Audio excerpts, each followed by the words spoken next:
Hello friends, welcome back to our YouTube channel Tech and Cryptos. Today in this video let's learn about how to export Snapchat photos to gallery. So let's get started. At first let's get into Snapchat app.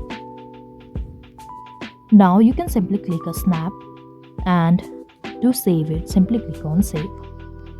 Now the photo will be exported to gallery.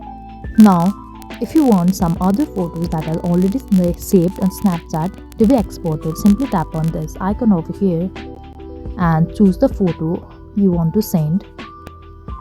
Now click on this three dot in the top right corner and click on export or send snap. Now if we scroll this, we can see this download icon over here, so let's tap on this and it's exporting. So it's done. Now the snap is exported to gallery. So this is all we can do to export a snap on gallery. I hope you like the video. Please do like and subscribe. Thanks for watching.